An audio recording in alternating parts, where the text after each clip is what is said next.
পনীৰ আৰু কণী দুয়োটাতে প্ৰচুৰ পৰিমাণে পুষ্টিকৰ উপাদান থাকে, যিয়ে আমাৰ স্বাস্থ্যৰ বাবে যথেষ্ট উপকাৰিতা সাধন কৰে।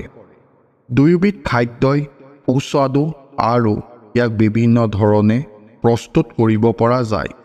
দুয়োবিধেই প্ৰি-ৱৰ্কআউটৰ বাবে উত্তম খাদ্য বুলিও গণ্য কৰা হয়, কিন্তু প্ৰায়ে মতভেদৰ সৃষ্টি হয় যে পনীৰ আৰু কণীৰ মাজত কোনবিধ অধিক পুষ্টিকৰ আৰু দুয়োটাৰ ভিতৰত কোনবিধ প্ৰটিনৰ সৰ্বোত্তম উৎস। আহক আজি এই বিষয়ে জানি লওঁ। যদি আমি কণী আৰু পনীৰৰ মাজত কোনবিধ অধিক স্বাস্থ্যকৰ সেই কথা ক'বলৈ যোৱা হয়, তেন্তে দুয়োটাতে সমান পৰিমাণৰ পুষ্টিকৰ উপাদান পোৱা যায়। দুয়োবিধ খাদ্যতে ভিটামিন আৰু খনিজ পদাৰ্থ থাকে, আৰু দুয়োবিধ খাদ্যতে কাৰ্ব আৰু কেলৰি কম পৰিমাণে থাকে। লগতে দুয়োবিধেই প্ৰটিনৰ অতি উত্তম উৎস। প্ৰায় 100 গ্ৰাম পনীৰত 14-15 গ্ৰাম প্ৰটিন থাকে, আনহাতে এটা কণীত 7.5 গ্ৰাম প্ৰটিন থাকে, আৰু এটা কণীৰ ওজন 50 গ্ৰাম।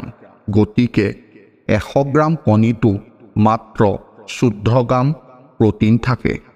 খাদ্যত কণী কেনেকৈ অন্তৰ্ভুক্ত কৰিব? কণী আঞ্জা। এই ৰেচিপি তৈয়াৰৰ লগতে খাবলৈও অতি সুস্বাদু। ইয়াৰ বাবে আমাক প্ৰয়োজন হ'ব আলু, হালধি, নিমখ, পিঁয়াজ, জালুক আৰু কণী। আপুনি এই ৰেচিপিটো অতি সোনকালে বনাব পাৰিব। কণীৰ কাপ। এই ব্যঞ্জন কণীৰ লগত পালেং, পনীৰ আৰু গাখীৰ মিহলাই তৈয়াৰ কৰা হয়। ই স্বাস্থ্যকৰ হোৱাৰ লগতে অতি সহজতে তৈয়াৰ কৰিব পৰা যায়। কণীৰ চেণ্ডউইচ। এই ব্যঞ্জনবিধৰ বাবে আপোনাক প্ৰয়োজন হ'ব ব্ৰেড, সোৱাদ অনুসৰি যিকোনো চচ বা চাটনি, মন পচন্দৰ শাক-পাচলি আৰু কণী। ই খাবলৈ অতি সুস্বাদু হয়। খাদ্যত পনীৰ কেনেকৈ অন্তৰ্ভুক্ত কৰিব? পালক পনীৰ। স্বাস্থ্যৰ দৃষ্টিকোণৰ পৰা পালেং খোৱাটো অতি উপকাৰী। সেয়ে পালক পনীৰৰ চব্জি শৰীৰৰ বাবে স্বাস্থ্যকৰ বুলি বিবেচিত হয়। পনীৰ গ্ৰেভি। কাজু বাদাম, নহৰু, দৈ, পিঁয়াজ আদি বস্তু মিহলাই পনীৰ গ্ৰেভি বনাব পাৰি।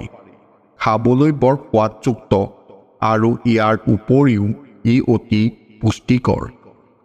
পনীৰ পেনকেক।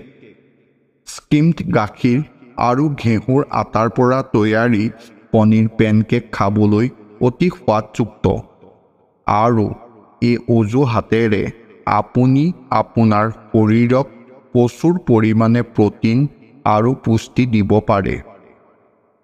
যদি আপুনি এই ভিডিঅ'টো চাই ভাল পালে, তেন্তে ভিডিঅ'টো লাইক আৰু শ্বেয়াৰ কৰক, আৰু এনেকুৱা ধৰণৰ ভিডিঅ' পাই থাকিবলৈ আমাৰ চেনেলটো ছাবস্ক্ৰাইব কৰি লওক।